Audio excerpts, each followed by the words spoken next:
Today, Johnny, we're making focaccia. Yes! And yes. guess what? Gluten-free. It's very easy, just you have to do your own flour mix. So please check the description below. We have different recipes for gluten-free items. And today the focaccia is going to be with tomato and rosemary. Yes. But you can also put any topic of your that you like, that you prefer, right? Okay. So let's start. First, we need to mix the psyllium with the water. The water should be at around 25 degrees Celsius. And you stirring and you adding the powder slowly inside, like almost like rain. And you have to let it hydrate. It will take around 5 to 10 minutes.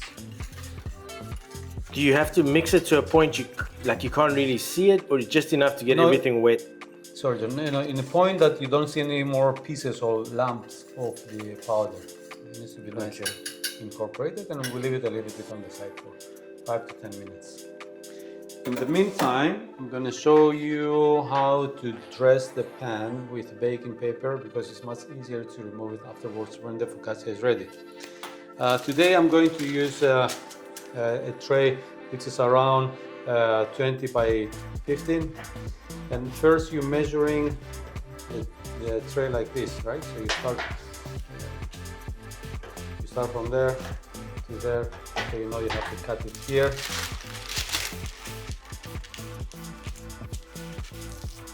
When you are cutting it, it's always good to bring it parallel on the table.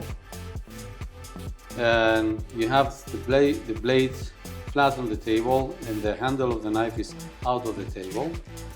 You put the paper underneath, inside, sorry, you put the knife inside, and you just bring it down. The knife is going to find the seam, and it's going to cut it perfectly. That looks so easy.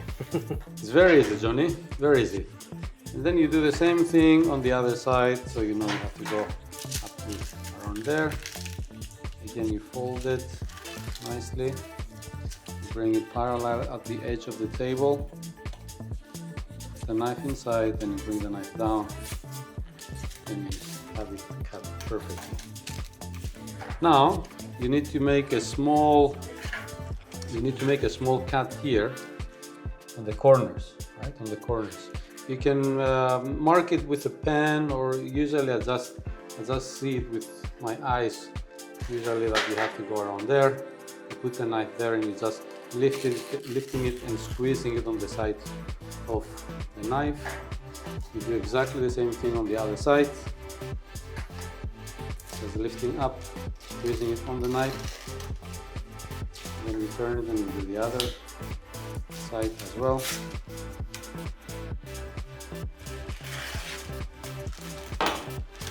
You put this, bring this up, and then you fold these pieces behind. And you do the same thing on the other side, and you have a very nice dressing tray of that. So now you see, after 5-10 minutes, you see that the psyllium is started to jellify. Huh? Amazing.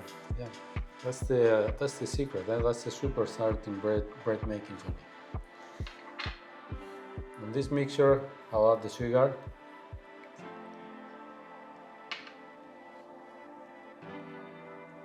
And the yeast. The yeast that we are using today, we are using fresh yeast. It's kind of like a clay, so it doesn't really need to hydrate it too much. But if you are using dry yeast, definitely you have to hydrate it for a while, maybe like 5 minutes. And then, so usually when I work with dry yeast, I see it sort of showing signs of life, like bubbling. Is that what you expect with this type of yeast? You mean bubbling after you leave it a little bit in the water? Yeah. Yes, this type of yeast, but we are not going to leave it that long inside the water. Now, we bring the flour, and you can use also a mixer with a paddle if you have one, but we are going to do it on the table in case that somebody doesn't have a mixer. I'm adding all the flour in, And together with the flour, I'll add also the xanthan dye. Using the back of the bowl, you can roll it a little bit around to create like a crater. The flour.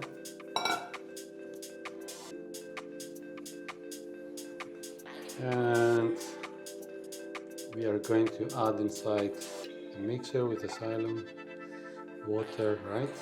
The yeast and the sugar. At this stage you can also add the oil, olive oil, very important. And we are going to start mixing just to create a paste. If you don't have olive oil, can you substitute it, or do you have to have olive oil? I think you cannot substitute it, Johnny.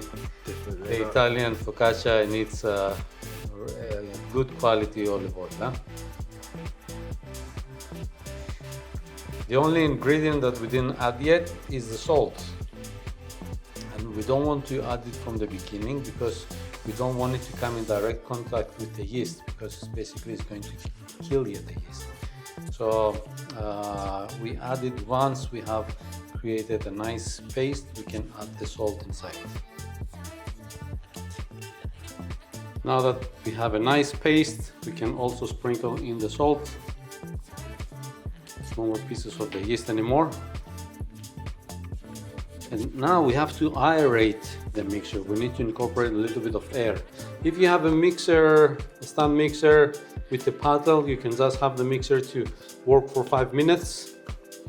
Or if you do it on the table, with this type of soft mixtures, when we are doing the doughs on the table, you have to knock it on the table like this.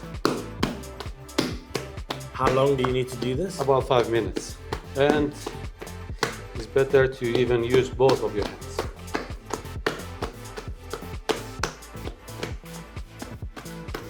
So keep on doing that for 5 minutes.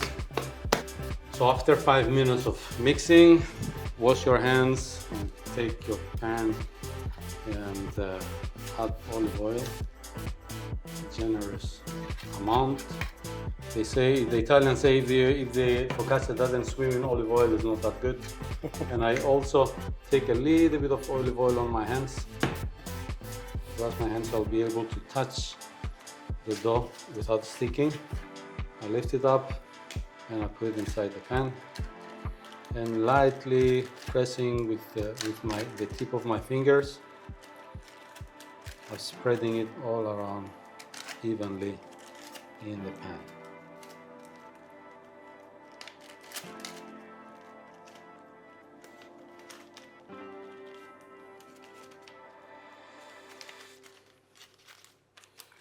And now we're gonna let it proof for about 1 hour.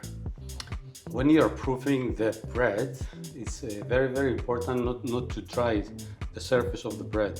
So a lot of times you can cover it with plastic, for example, or you can also put it inside the turn-off oven with a tray of warm water inside, so it will create like a kind of a nice moist environment in order for the surface of the dough to remain moist, not to dry out. What I'm also doing, I'm using a mat. This is a mat that I bought online. Usually you use that for terrariums. And I'm putting it on the bottom of the oven, so it's keeping the temperature of the oven in around 27 degrees, which is the best for the bread. So you want it warm and humid? Correct, that's correct. Okay. So having this one inside a turn-off oven and a bowl of warm water, it will do the job definitely. After 25 minutes, the focaccia is ready, as you can see. Make sure that you always put it in a preheated oven in 220 degrees.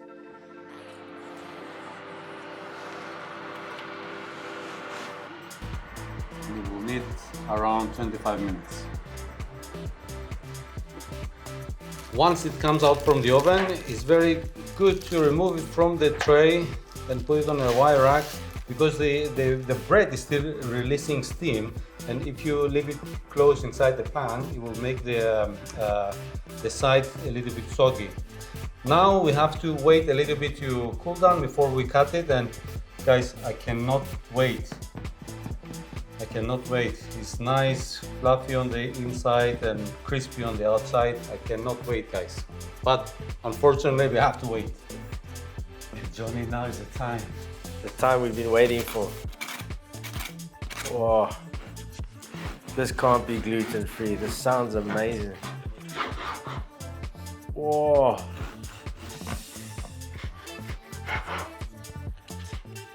Wow. Look at that, Johnny.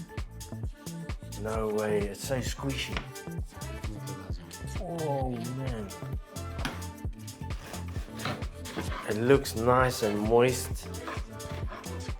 Doesn't look dry at all. Oh, look at that. No way. Wow. No way. You can never tell that this Not at all. gluten-free, right? Not at all. As a regular bread lover, this is amazing. This is really good. So, Wow. stay tuned for more gluten-free videos in Whiskipedia. See you soon.